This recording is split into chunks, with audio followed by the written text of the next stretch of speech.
혹시 10월 초에 팔란티어 주식 들고 계셨던 분 있으신가요? 아마 나는 천재가 아닐까 하는 생각까지 드셨을 거예요.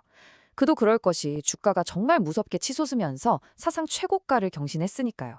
그런데 정말 눈 깜짝할 사이에 모든 게 무너져 내렸습니다. 전형적인 시장의 채찍 효과 보여준 사례였죠. 이걸 좀 보세요. 단 하루 만에 주가가 187달러라는 기록적인 고점에서 173달러 저점까지 곤두박질 쳤습니다. 정말 살벌한 하락이었죠. 수많은 투자자들이 머리를 쥐어뜯으면서 패닉에 빠져서 계좌를 확인해야만 했습니다. 아니, 그래서 도대체 무슨 일이 있었던 걸까요?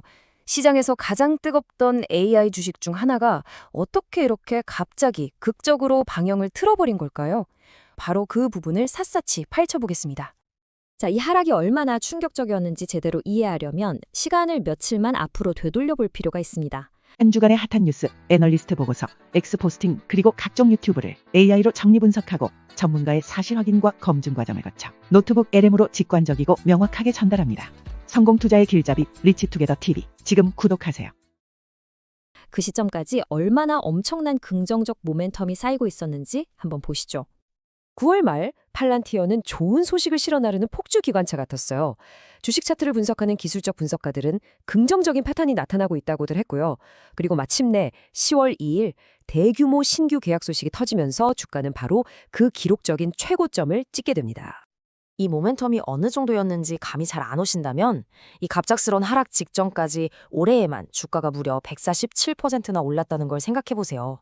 투자자들은 그냥 낙관적인 수준이 아니라 거의 황홀경에 빠져 있었죠. 그리고 이런 기대감은 아주 탄탄한 기반 위에 세워져 있었어요. 회사의 2분기 실적은 매출이 48%나 오르면서 정말 놀라웠고요. 근데 진짜 대박은 미국 내 상업 부문이었는데 기업들이 팔란티어의 AI 플랫폼을 도입하려고 앞다투면서 무려 93%나 성장했습니다. 여기에 주요 정부 계약과 연간 실적 전망 상향 조정까지 더해지니 이건 주가가 치솟을 수밖에 없는 완벽한 레시피였죠. 유명 테크 분석가인 댄 아이브스가 이 한마디로 당시 분위기를 완벽하게 요약했죠. 투자자들은 단순히 현재의 숫자만 보고 투자한 게 아니었어요. 팔란티어가 앞으로 10년의 인공지능 시대를 지배하기 위해 전략적으로 포지셔닝하고 있다는 그런 거대한 비전을 믿고 투자했던 겁니다. 하지만 10월 3일 금요일 이 모든 강력하고 긍정적인 이야기가 급브레이크를 밟으며 멈춰섰습니다. 그리고 그 시작은 단 하나의 뉴스 헤드라인이었어요.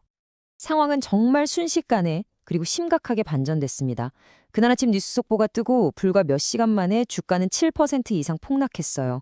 수십억 달러의 시가총액이 증발했고 그 모든 긍정적인 모멘텀은 순식간에 공포로 바뀌었죠. 자, 근데 이 슬라이드가 정말 흥미로운 게 모든 미스터리를 풀어주기 때문입니다. 로이터 통신이 내보낸 무시무시한 헤드라인은 근본적인 보안 문제를 지적한 군 내부 메모에 관한 것이었거든요. 하지만 실제 현실은 어땠을까요? 그 메모는 이미 한 달이나 지난 것이었고 거기서 언급된 문제는 이미 해결된 상태였습니다. 그리고 가장 중요한 건 그 문제가 팔란티어의 핵심 기술과는 전혀 관련이 없었다는 점이죠. 이 사건은 투자에서 말하는 헤드라인 리스크의 완벽한 예시입니다. 이게 뭐냐면 사람들이 기사를 제대로 읽고 무슨 일인지 파악하기도 전에 주가가 뉴스 속보에 즉각적으로 반응하는 현상을 말해요. 특히 키워드를 감주해서 자동으로 거래하는 알고리즘 때문에 이런 현상이 더 심해지죠. 그런데 이 사건은 단순히 하루짜리 주가 하락 이상의 의미를 가집니다. 팔란티어 주식의 근본적인 긴장감, 즉 서로 다른 두 강력한 힘의 대결을 완벽하게 드러냈거든요. 한쪽에는 강세론자들, 이들은 비전에 집중해요. 미래에 수조 달러 가치의 AI 거인이 될 거라는 비전이죠. 반대편에는 약세론자들, 이들은 철저히 밸류에이션, 즉 가치평가에 집중합니다. 하늘 높은 줄 모르고 치솟은 주가 매출 비율, price to sales ratio를 지적하죠.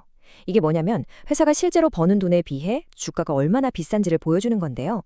미래에 엄청난 성장에 베팅하는 파괴적인 기술 기업에겐 흔한 일이지만 바로 이 때문에 나쁜 소식에 엄청나게 취약해지고 이미 완벽한 미래가 주가에 다 반영되었다는 비판을 받기도 합니다. 그리고 이렇게 의견이 갈리는 건 개인 투자자들뿐만이 아닙니다. 월스트리트의 전문가들조차 완전히 양분되어 있어요. 그들이 제시한 12개월 목표 주가를 한번 보세요. 어떤 전문가는 주가가 떨어질 거라고 보고 다른 전문가는 더 치솟을 거라고 봅니다. 평균적인 의견은 사실상 글쎄요, 일단 지켜보시죠 정도의 보유, 홀드 의견이고요. 이건 불확실성이 얼마나 깊은지를 그대로 보여주는 겁니다. 이 이 모든 갈등과 불확실성은 개인 투자자들을 정말 어려운 상황에 놓이게 하죠. 그렇다면 우리는 이 정신없던 한 주에서 무엇을 배워야 할까요? 간단한 틀로 한번 정리해 보겠습니다. 내가 가진 주식이 무서운 헤드라인 때문에 폭락할 때 절대 당황하지 마세요. 이 3단계 방법을 사용해 보세요. 첫째, 헤드라인을 해부해 보세요.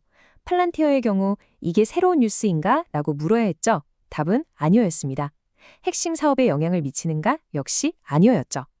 둘째, 펀더멘탈, 즉 회사의 기본 체력을 다시 평가해 보세요. 한 달이나 지났고 이미 해결된 문제가 팔란티어의 장기적인 AI 잠재력을 바꿀까요? 대부분은 아니라고 생각할 겁니다. 마지막으로 자신의 투자 기간을 파악하세요. 단기 트레이더에게는 매도할 이유가 될 수 있지만 장기 투자자에게는 완전히 다르게 볼 수 있습니다. 결국 모든 것은 이 질문으로 귀결됩니다. 팔란티어의 경우 이 7% 하락은 주가가 위험할 정도로 고평가되었고 취약하다는 경고 신호였을까요? 아니면 헤드라인만 읽는 알고리즘이 만들어낸 장기적인 비전을 가진 회사의 주식을 할인된 가격에 살 수 있는 일시적인 기회였을까요? 그 답은 여러분이 비전에 집중하느냐 아니면 가치 평가에 집중하느냐에 달려 있습니다.